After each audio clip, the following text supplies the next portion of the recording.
waktu itu mamaku sering dengar aku nyanyi di kamar mandi. Teriak-teriak.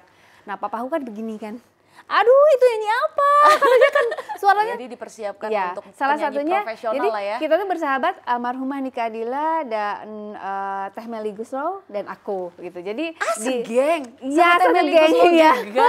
Karena gini, aku tuh kadang-kadang lupa kalau aku udah nikah gitu. Jadi Astagfirullahalazim Teh Inka. iya.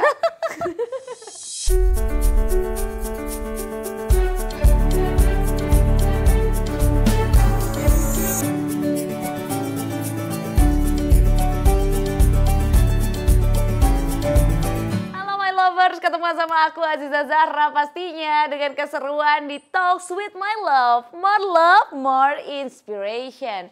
Dan jangan lupa sebelum menyaksikan ini sampai selesai, Zahra mau minta untuk like, comment, and subscribe di bawah ini. Boleh ya, supaya kita makin dekat dan juga ngobrolnya bisa makin panjang nih di komen ya. Dan hari ini My Lovers pastinya akan jadi episode yang mungkin bikin kamu bernostalgia ke zaman 90-an. Karena hari ini Zahra juga bakalan kedatangan tamu, seorang musisi legendaris. Dia adalah sahabat juga dari mendiang Nika Ardila. Salah satu lagunya mungkin My Lovers juga suka denger yang Andai Dipisah. Sedikit aja karena harus beliau yang harus menyanyikan ya. Kalau gitu Zahra akan langsung aja gak berlama-lama mengundang My Loveku atau guest star kita hari ini ya. Ini dia Inka Christy.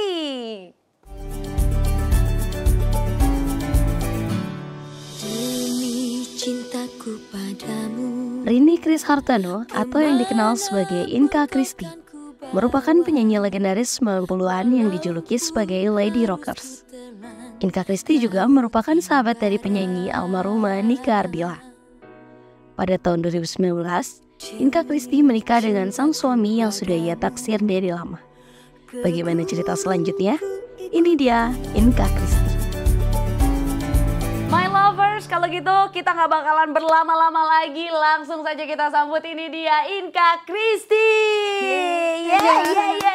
Ya ampun, Teh Inka sehat ya? Sehat ya, ya, silakan makasih duduk. udah diundang di sini. Di sofa aku lo mahal. Tentu saja dong, enak dipakainya. Wow. Didudukin ya langsung lo maksudnya. ini persembahan ya buat semua My Lovers pastinya. Zahra datangkan langsung. Pokoknya kalau kita sebut seorang legend, musisi legend, terus juga adalah katanya ada title Lady Rocker. Wow, gitu ya kalau Lady Rocker. Lady Rocker gini ya. Gini dong. Tapi Teh Inka sekarang musimnya nggak gini. Gimana? Wah, sarangnya dong. Love, my love. My love pastinya. Tapi Teh Inka Ya. pertama kali meniti karir deh. Sebelum kita ke yang lain-lain ya. Iya. Pertama kali meniti karir jadi seorang musisi yang sampai akhirnya jadi seorang lady rocker tuh di tahun berapa? Kalau cerita sebenarnya panjang ya, disingkat saja. Aku nggak apa-apa, aku tuh. Jadi sebenarnya kalau Inka pribadi itu tidak pernah ingin menjadi seorang penyanyi. Jadi awalnya itu memang cita-citanya ingin menjadi seorang atlet. Awalnya atlet apa? Karena belakangan lagi sibuk bulu tangkis, bener gak sih? Iya, jadi kecilnya itu memang dididik sama papa saya menjadi seorang atlet. Kenapa? Karena papa saya itu guru olahraga, karate, bela diri ya, silat, karate, judo dan sebagainya. Dan itu diperuntukkan untuk khusus untuk anak-anak perempuan. Tapi kalau laki-laki justru enggak. Jadi anak perempuan yang harus jadi atlet. Harus bisa menjaga, maksudnya nggak jadi atlet sampai ke internasional atau apa, tapi yang penting bisa jaga diri untuk bela diri. Oke, tadi kan Teh Inka masih hutang jawaban sama aku kalau akhirnya Teh Inka ini di usia berapa atau di tahun berapakah masuk ke Belantika Musik Indonesia? Wow, zaman dulu gitu ya? Jadi sebenarnya itu secara berbarengan belajar olahraga dan nyanyi. Jadi waktu itu mamaku sering dengar aku nyanyi di kamar mandi. Teriak-teriak. Nah papaku kan begini kan, aduh itu nyanyi apa? Karena dia kan suaranya kan wow melengking-melengking kayak gitu ya. Karena waktu itu kan lagi musimnya lagu Niki Astria ya. Jadi ngikutin tuh lagu-lagu Teh Niki. Tapi memang senangnya Termasuk lagunya ke arah genrenya sana. kan rocker Ya. juga ya, rock juga ya. Tapi Teh Niki nggak Astria. sebenarnya nggak bukan suatu hal yang disengaja gitu. Tapi pas begitu waktu kecil itu latihan. Dulu sama almarhumah Nika Ardila ya, latihannya itu dari kecil sama beliau itu di Bina Vokalia. Karena mamaku menginginkan tetap kamu harus belajar nyanyi karena mama rasa kamu bisa nyanyi. Dengan ya udah ikutin aja yang namanya mama ya, nyanyi. Daripada durhaka Tapi kita banyak mainnya sama namanya masih anak kecil kan. Itu usia berapa berarti? Masih 5 tahun mungkin, Ya 5-6 ampun, tahun gitu ya. masih cilik sekali. Iya, Nika aja masih TK kan. Aku kan karena aku ke TPA, Nika ke TK ya. Iya. Jadi waktu itu di Taman Lalu Lintas itu lebih ke grup. Lebih ke grup itu jadi paduan suara. Paduan Lombanya suara, lomba paduan suara. Kayak Pak Pranajaya Iya, zaman iya, dulu. iya. Jadi latihannya tuh ya Ayo turun. terus naik lagi kan. Oh, jadi Lama-lama itu yang bosen dilombakan, kan, gitu. ya. Oh, nyanyinya begini-begini terus. Akhirnya kita pindah. Jadi dipersiapkan Ya, untuk salah penyanyi satunya profesional jadi lah ya. kita tuh bersahabat almarhumah Nika Ardila dan Teh Meli Guslow dan aku gitu. Jadi Segeng. Iya, Sama Teh satu Meli geng Guslow ya. juga. Satu geng. Ya ampun, ya ampun. Sebelum Teh Meli Guslow berarti bikin potret kali. Enggak, jadi Itu waktu jauh sebelum kan masih kecil jauh ya. karena masih kecil. Jadi waktu Ya itu di stage itu kan ada pembimbing. Jadi kalau di situ satu-satu tuh disuruh nyanyi. Tapi berarti itu perjalanan awal sampai Awalnya, akhirnya Teh iya. Inka lahirlah ngeluarin Album. satu album. Single ya. Single pertama itu Iya. apa? Cinta Judulnya? Kita. Jadi sebenarnya kalau album pertama itu adalah Gambaran Cinta. Tapi kalau single adalah Cinta Kita. Itu yang aduh langsung meledak loh. Iya. Sampai sekarang juga 2023 masih kedengeran ya. Andai Karena sekarang udah musiknya anak-anak milenial sekarang itu udah lihat di medsos kan gitu. Jadi Iya, taunya Inka Christy yang sekarang tuh Inka Christy yang ini gitu. Tapi ya kita nggak pungkiri juga itu berarti tahun 90-an kan? 91 ya? Iya, 91 tahun 9. Wow, aku baru lahir. Iya, iya. Tapi tahun 90-an itu My Lovers kan juga mungkin ingat dan sepertinya setuju bahwa tahun 90-an itu adalah golden age-nya untuk dunia musik. Setuju nggak? Teh Inka? Iya, waktu itu memang lagu tahun 90-an ke sana itu banyak sekali yang bermunculan dengan genre-genre yang bernuansa musik-musiknya slow rock dan rock. Iya. Waktu itu, ya. Makanya jadilah Lady Rocker. Itu naming dari siapa sih? Akhirnya Panjang sih, dilabeli orang ceritanya jadi panjang, Inka ya. Christy Lady Rocker. Jadi gini ceritanya, karena memang aku tuh nggak terlalu pengen menjadi grow up, maksudnya penyanyi Lady rocker, internasional ya gitu ya, kan? itu enggak kan gitu. Jadi lebih ke apa ya, maksudnya senang-senang aja. Satu hari itu aku ngantar temenku untuk audisi. Bukan Teh Nika Ardila ya? Bukan. Nika udah rekaman. Udah rekaman, Udah lebih dulu dua. kan Teh Nika ya. Nika udah 2 album waktu itu. Nah, Nike itu memang sangat mendorong dan mendukung Inka untuk bisa menyanyi, malahan beliau tuh almarhum tuh lebih ke apa ya, ayo dong biar Neng, kan Neng ya, biar Neng ada temen katanya gitu. Jadi ayo di kontrak sama bosnya gitu. Terus Inka bilang, nanti aja kan karena masih sekolah juga gitu ya. Terus waktu itu aku ngantar temenku untuk audisi. Nah, temanku baik banget gitu. Temanku baik banget, waktu itu, ayo ikut yuk, ikut gitu. Nah, aku ikut kan, aku ikut audisi, terus saking baiknya ini teman aku gitu ya. Begitu dia setelah audisi di PT Studio Musika, tiba-tiba beliau dan orang tuanya, aku sama sekali nggak diantar orang tua ya, aku ikut mereka ya. Ini juga katanya bisa nyanyi, katanya gitu. Aku dites juga waktu itu. Oh, jadi mendadak tanpa nggak ada persiapan apa-apa lah gitu ya. Cuman waktu itu pas lagi di tesnya, oh bisa nyanyi ya, sini katanya gitu. Namanya anak kecil, sini gitu ya. Coba kamu jangkau nada ini. Waktu itu pas di tesnya nada-nadanya nada ya seperti lagu Cinta Kita gitu ya. Oke, sekarang kamu nada yang jangkauannya nada di Fis misalkan. Terus aku teriak aja gitu, udah selesai, cuman gitu doang gitu. Akhirnya tapi udah masuk. gitu seminggu kemudian ada telepon dari PT Musika Studio, suruh datang ke kantornya Bu Acin ya. Kemudian bertemu dengan mereka-mereka, minta restu kepada ibuku gimana kalau anaknya dikontrak di sini karena kami membutuhkan penyanyi yang bergenre slow rock dan rock. Jadi waktu ke Musika Studio, taunya waktu itu Inka akan membuat album sendiri. Waktu itu judulnya Gambaran Cinta dan direkam langsung di Malaysia. Waktu itu rekaman sampai 6 lagu. Tapi ada satu lagu yang terpisah waktu itu.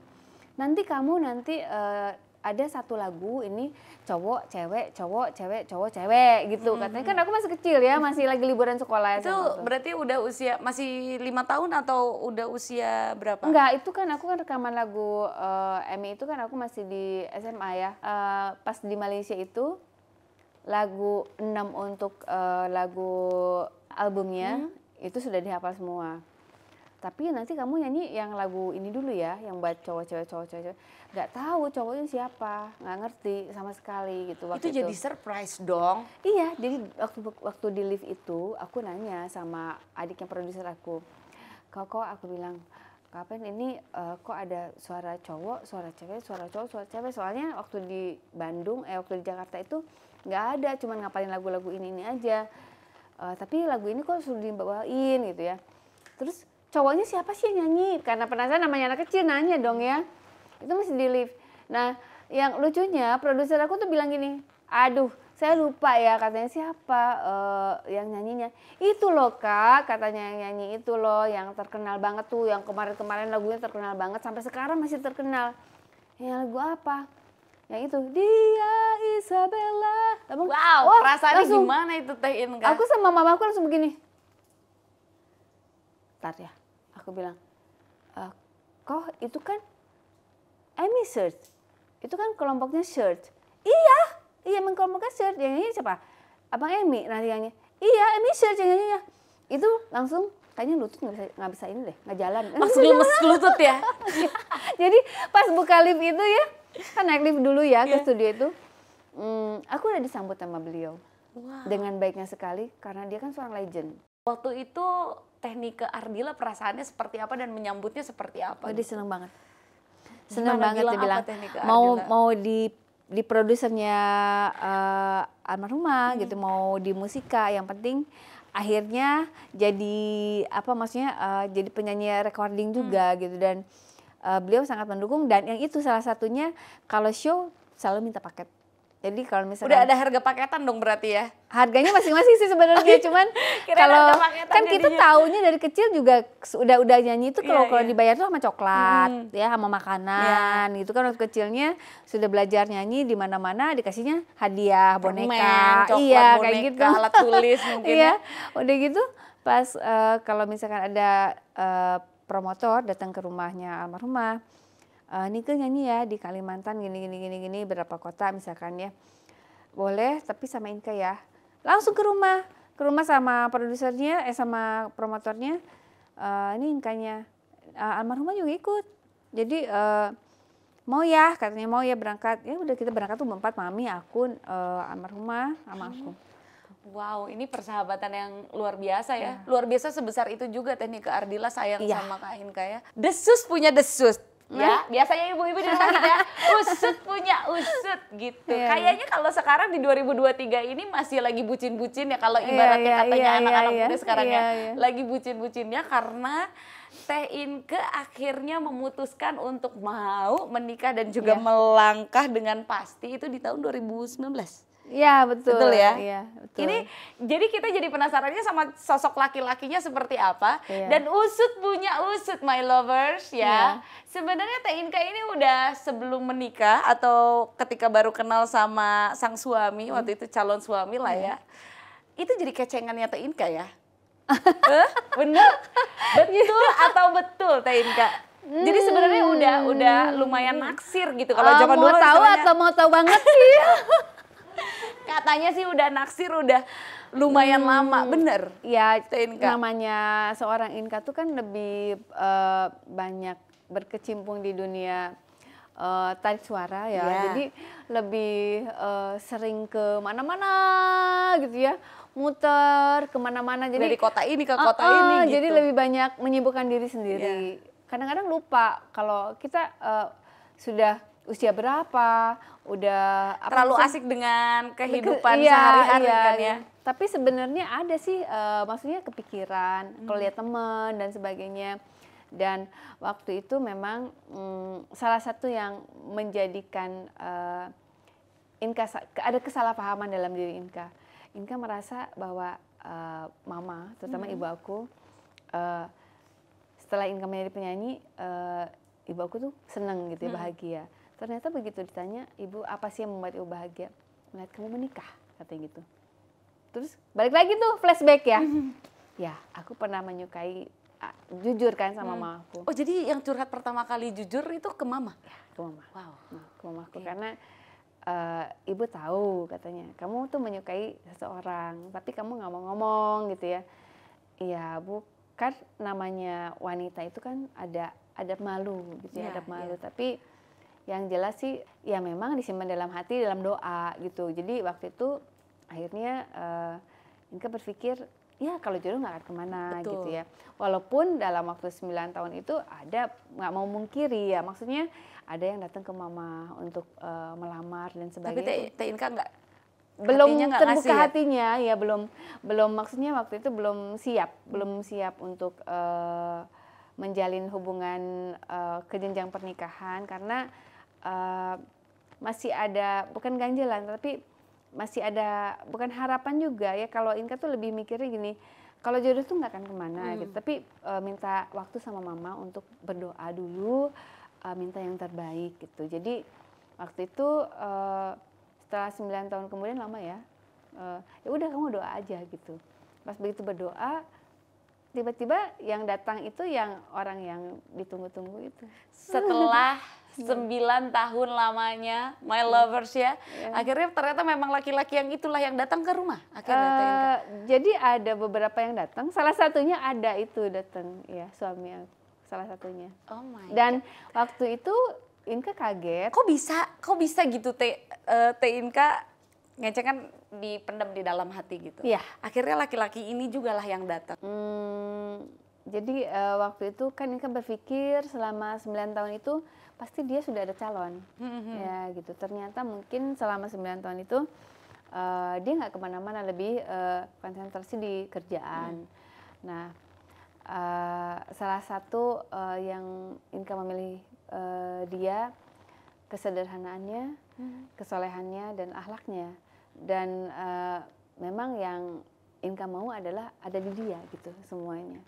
Jadi apa ya, tipe Inka itu adalah tipe orang yang menyukai laki-laki yang tidak terlalu banyak bicara sebenarnya. Tapi Teh Inka setelah sekian lama sendirilah, jomblo gitu kan, ibaratnya kalau bahasa sekarang.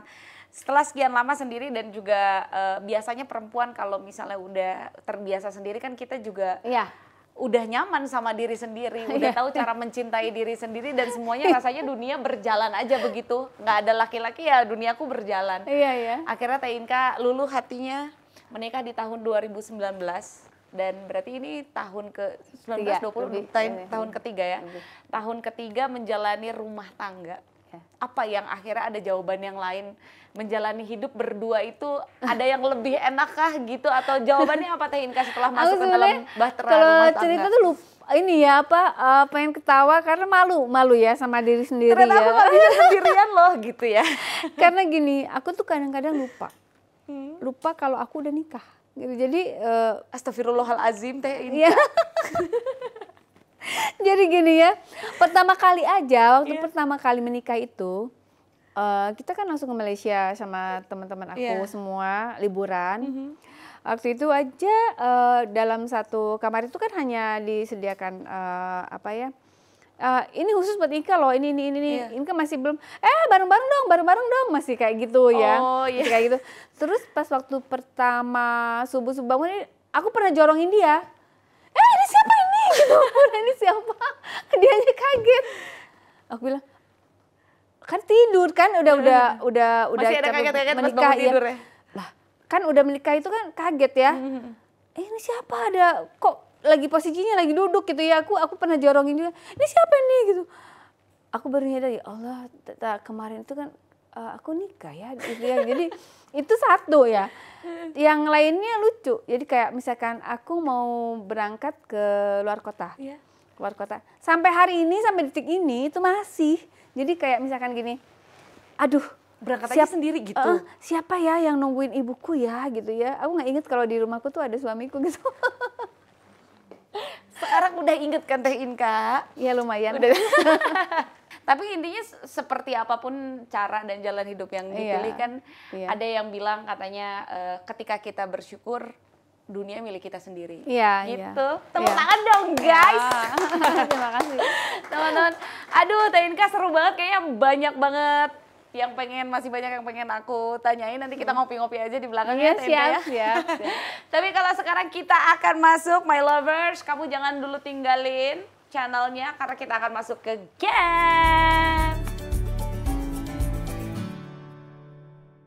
Oke My Lovers, di tangan Zara udah ada pillow talk ya. Dimana kalau kita pegang ini ada sebuah kewajiban Teh Inka, harus berbicara jujur. Kalau enggak ini bantal bisa meledak ya. Jadi harus jujur. Teh Inka ya, siap berani pegang ini? Siap, berani ya? siap. Oke. Udah ada di tangannya Teh Inka, berarti waktunya Teh Inka berbicara yang jujur bersama Pillow Talk ya. Oke, jadi nanti kita akan spin kira-kira tentang kehidupan asmara kah, keluarga kah, karir kah yang harus dibahas atau dijawab sama Teh Inka. Udah siap ya? Siap. Oke, kalau gitu Teh Inkanya sudah siap, kita Siap, langsung aja spinnya. Yes.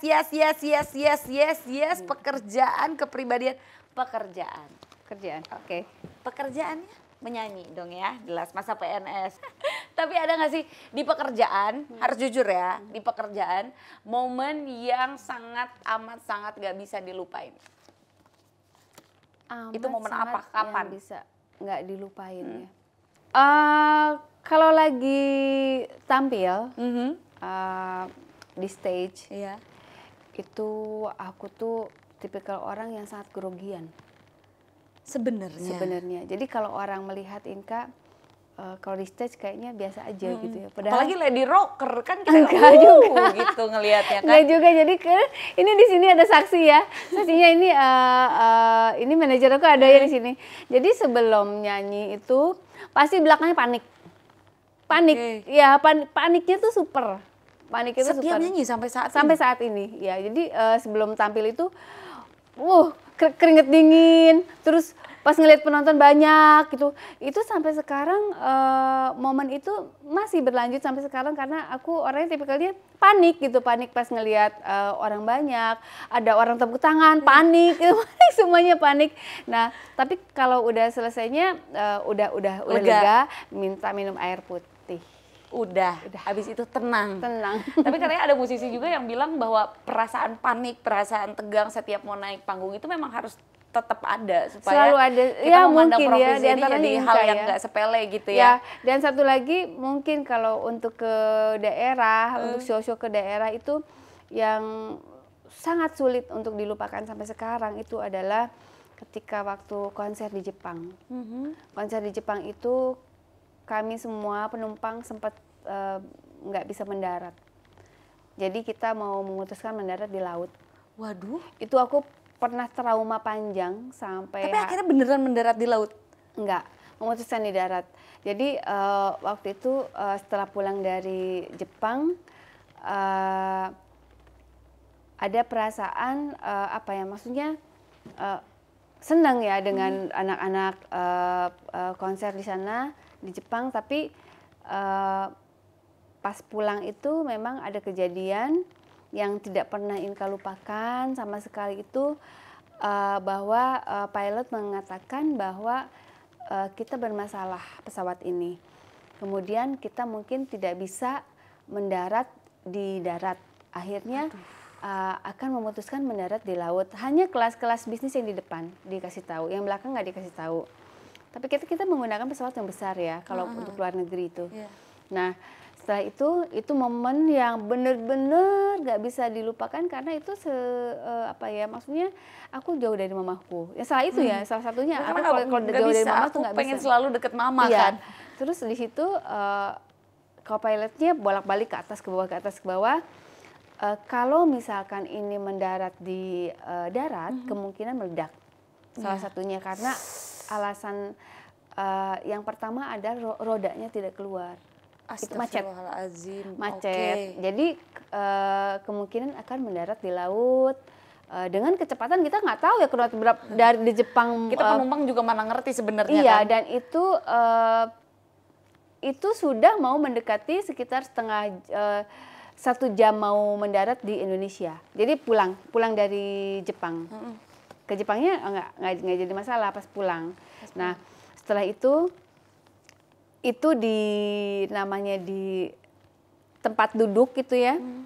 Udah nggak bisa apa-apa, speechless aja gitu ngelihat pramugarinya sudah nangis, sudah ada yang baca Al-Qur'an, udah baca apa, udah baca. Terus Inka hanya berdoa aja sama Allah ya.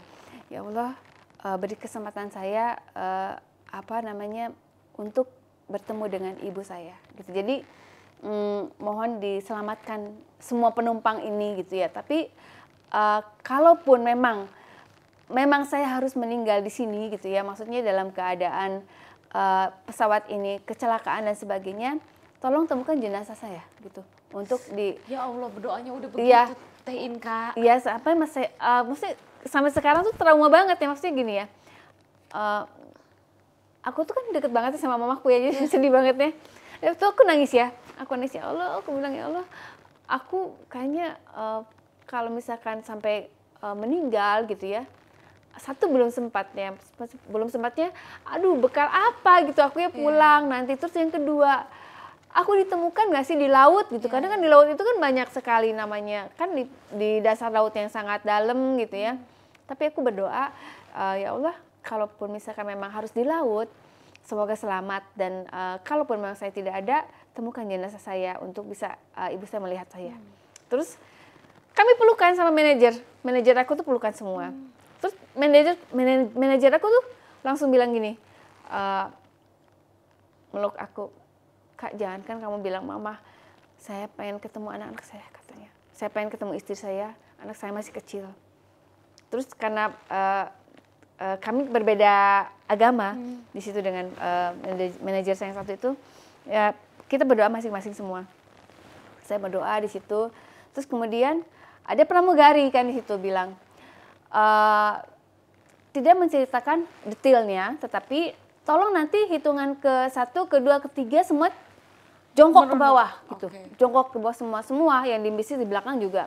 Jadi hitungan ke-1, ke-2 akhirnya pilot memutuskan kita mendarat di darat gitu. Jadi Tapi mungkin kan ada kemungkinan pakai roda kecil, roda cadangan yang kecil itu, dan memang waktu kita 1 jam dulu, 1 jam atau 1 jam putar-putar dulu buang bensin, karena kan takut meledak ya, takut meledak. Jadi dibuang dulu sampai habis, biar kita waktu pas turunnya juga nggak terlalu kenceng.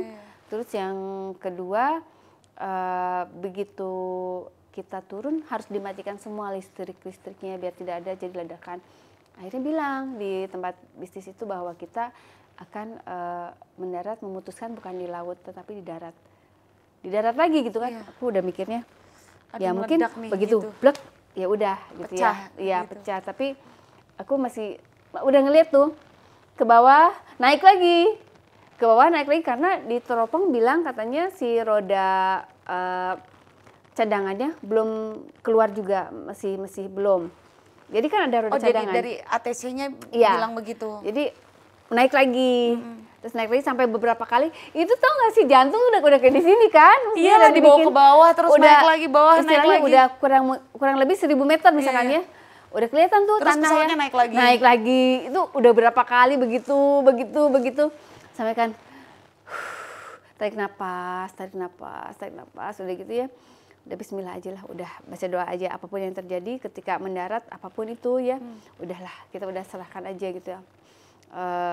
Tapi istilahnya jangan lupa doa gitu ya maksudnya. Aku sambil doa ya banyak istighfar aja udah astagfirullah, astagfirullah. Pas begitu mendekati darat ya, kan dekat banget ya, sengaja Inka buka gitu ya. Biar ada persiapan juga. Udah gitu pas begitu landing itu pesawat tuh memang kayak gini. Terus Ketika mendarat dia. Ya. Jadi goncangannya hebat sekali ya. Dan memang Karena dia pakai roda kecil ya, mungkin ya. Dan menurut informasi dan kita mendaratnya bukan di Cengkareng loh, jauh banget. Jadi di luar karena kan kalau di Cengkareng kita menghambat yang lain Traffic kan, ya, yang traffic yang ya, yang lainnya juga. Jadi kita tuh mendaratnya daerah Tenggarang mana gitu, ada bagian khusus yang untuk darurat ya. Di situ jadi bawahnya tuh retak-retak semua, tapi tidak pecah. Retak-retak itu jadi tidak pecah dan tidak diekspos karena kan memang itu menyangkut nama baik maskapai. Iya, jadi udah pecah-pecah begitu, tek ret gitu ya, pret mati semua lampu. Tapi yang di belakang tepuk tangan semua. Udah begitu kira-kira berapa menit kemudian nyala, semuanya dikasih air minum anget semua ya. Semua dikasih air minum, cuman di situ masih 1 jam. Karena pintu belum bisa dibuka, kayak macet gitu ya mungkin ya. Karena kelistrikannya. Iya, terus menunggu bantuan juga dari yang datang menjemput. Kemudian kita turun dijemput dengan mobil-mobil. Jadi pas pulang itu sampai di dalam Cengkareng minum minta duduk karena lemes banget ya.